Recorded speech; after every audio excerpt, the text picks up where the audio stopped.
20 debate, and that Paul again mentioned there, where everybody expects the governmental piece, the statist piece coming out of Rio to be a failure. Look forward to that, but everybody's hoping desperately that the business piece will be a success, that actually it will be business and partnerships, it will be using the market that will actually provide the one bit of positive, the one positive outcome coming out of Rio Plus 20. That's what we're hoping, hence the title of Rio Plus 20. The problem with this is that, of course, if this is about business shouldering the responsibility and embedding the social enterprise economy, we've got a problem, haven't we? Do we want the world to be run by companies? Do we want this model of Washington neoliberalism to run the planet? Or is there a different European social welfare model that we want to run the planet? Or is the model that we want to run the planet the model of the Chinese Communist Party plus a bit of market behavior running the planet? Which one would you choose? Because, as various people have pointed out, the United States is a democracy, most of Europe is a social democracy. There is a vast gulf between the two. And I ask you rhetorically where Australia is. I would suggest it's somewhere between the two, between being a democracy and being a social democracy. So how much have we achieved in the last 20 or 30 years, and where are we going now?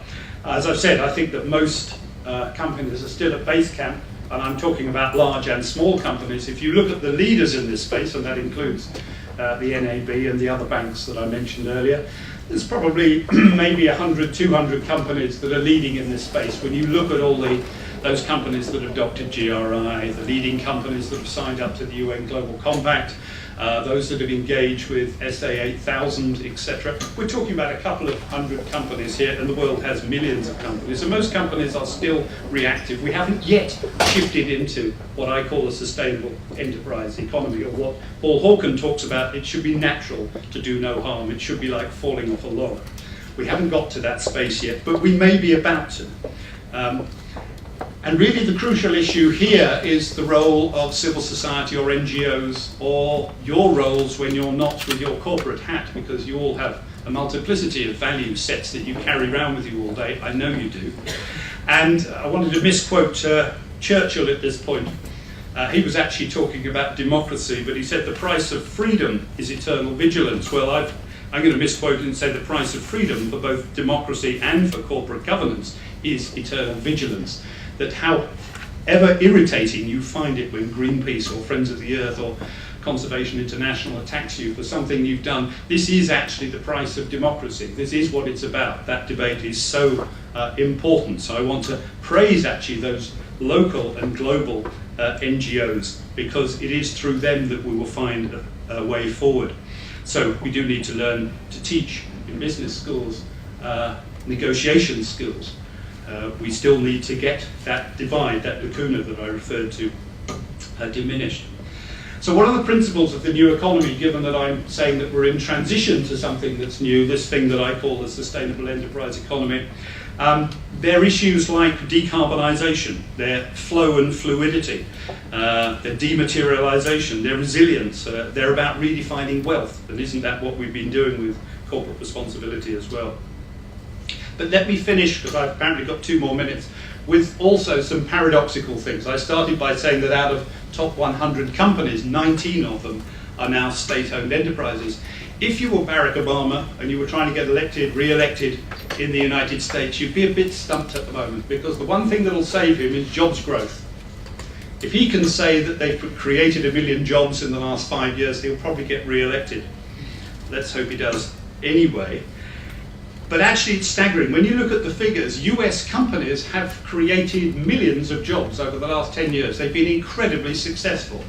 Not only are the largest US companies extremely profitable, they have vast cash surpluses at the moment, unlike governments, but actually they've created jobs. If you look at the figures coming out of the US Commerce Department, between 1999 and 2009, US companies created 2.9 million jobs worldwide. And absolutely zilch in the US economy.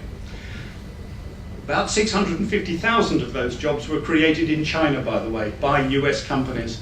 another 650,000 in India, etc. So our companies that we think of as American may not actually be as loyal to nation states as we think they are. They keep creating profits, of course, and our superannuation funds are still embedded with them. But if you're a politician, you'd be very scared at the moment, asking US companies to create jobs. They may say, yeah, we've done that, that's okay, but they're creating them in China, for instance. Just look at the number of jobs that Coca-Cola, for instance, has created in China in bottling plants. Absolutely fantastic.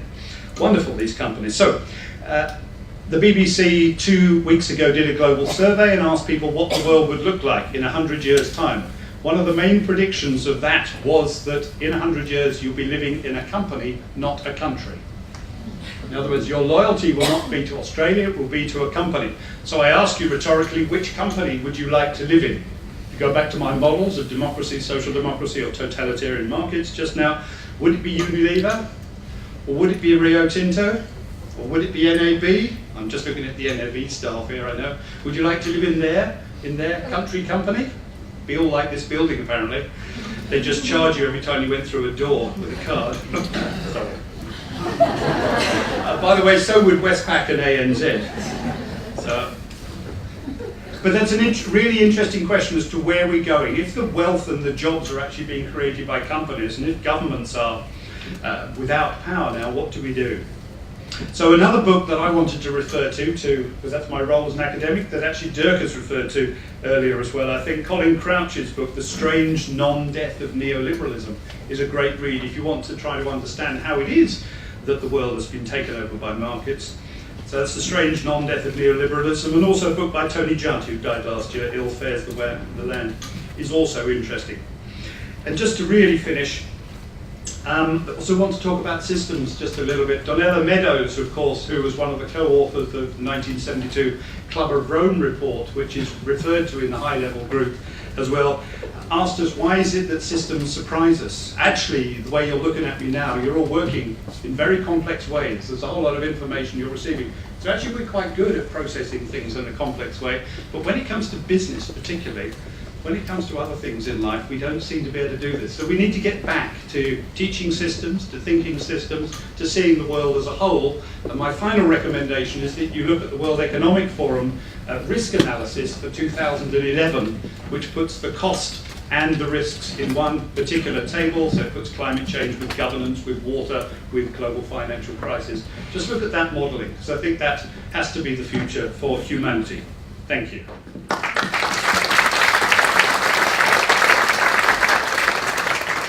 Thanks very much, Martin. Listen, we're going to cut into lunch, another tough line call for me to make, but I want some questions and I want some discussion now. Now what we'll do is just have a principle of a maximum of a 1 minute question and a maximum of 1 minute reply.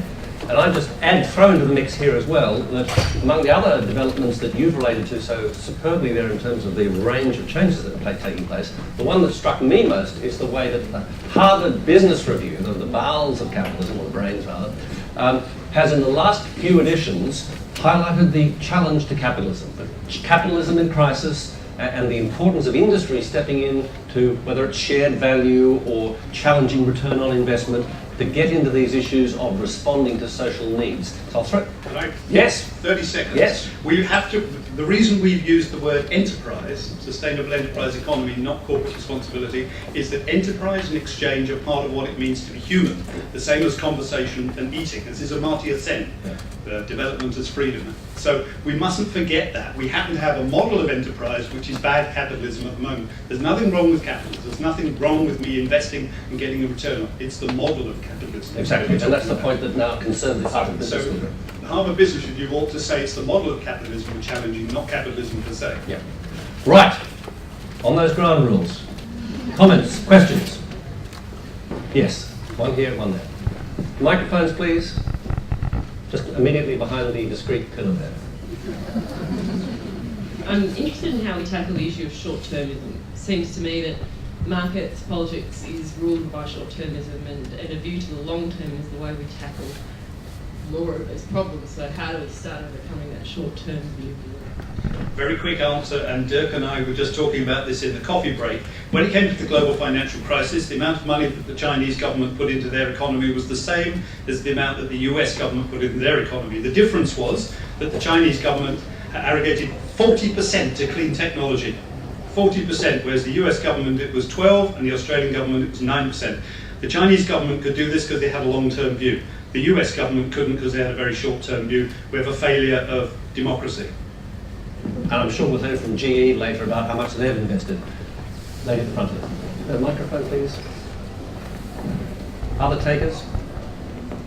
With all respect to the banking colleagues in the room, they're regarded as, you know, if you're interested in CSR, the pinnacle of achievement, their GRI report, their score. Yet, in the land of public opinion around fairness and accountability, I see a huge gap. What do they need to address to close that gap? Well, you could ask them is one answer, because actually banking is very different in different countries, and Australian banks are very robust, but that's because of the regulatory regime, isn't it? That's the difference between here and some other banking sectors. But there is one thing which we're addressing at the moment, which we have to get rid of, is that the reason we have a financial crisis at the moment is the same as the last 10 financial crises. This isn't the first, is that banks tend to always end up lending to those that can least afford to repay it. So Greece is about to go bust because it's the poorest country in Europe. Look at the South American financial crash a couple of years ago. Look at what happened in Asia. Look at subprime mortgages. We always lend to those people who can least afford to repay it. So that's where the dominoes begin to fall over. And that's exactly what's happened again. We don't seem to have learned the lesson. I would ask, are we just enacting our own tragedy of the commons at the moment? And then if that's the case, how do we actually transition to a prosperity without growth model? Well, that was the rhetorical question I was asking. I'll let that one hang in the air because I think you're asking everybody. I could be here for the next day or two. Other questions or comments, statements, experiences that people would like to share in terms of some of the points that Malcolm and others have raised this morning? Yeah, Malcolm, would you like to perhaps tease out some of the examples that you know from whether it's the global compact companies or so forth, the different ways in which companies, and you mentioned GRI, I mean, I've seen in my experience, a company can say, what the hell is this reporting business, why do we have to do it, okay, social license to operate, and they've gone through, and I haven't seen a single one unchanged by simply reading or doing a stakeholder analysis or a materiality analysis of seeing, actually understanding themselves in some cases for the first time. And 26 now American blue chip companies have got chief sustainability officers, structural changes, technology changes. I mean, we'd like to give us a sense of what you're seeing there. Two things, I've only got a minute apparently. In 1998 we said the definition of corporate responsibility was first of all to understand your size and scope and articulate that. So know what it is you do and how you do it. We've still got that revolution. But the companies that are leading are the companies that have done that and have then got to the next step. But we've got some paradoxes here in terms of that global-local. You know that Unilever calls itself a local-global company or a global-local. Anybody from Unilever here? Not today. But there's a real paradox. If you look at Unilever's work on sustainability at the moment, the targets they've set themselves, exemplary. Fantastic business model if you're looking at their work. You really should go and look at it. But at the same time, they've got people striking outside a factory in the UK because their pensions have been cut. Look at the furore around Westpac and ANZ, who number 1 and number 2 in the Dow Jones Sustainability Index, but they're just cutting jobs at the moment, having made vast profits. Let's look at Rio Tinto, which was a leader in terms of sustainability reporting. I remember training them 15, 20 years ago. How do you do this stuff? And they've led, but look, they're still digging that stuff out of the ground. This is still a challenge for us. They're still making profits out of coal and uranium, so a large public policy issue. So I think we've got some real issues to tease out there, but this is mostly about global public policy and how do we want to see the world over the next 100 years if we believe it's going to survive. Yeah, and indeed. Any other comments on that? Questions? Okay, well, listen, thank you very much indeed, Malcolm.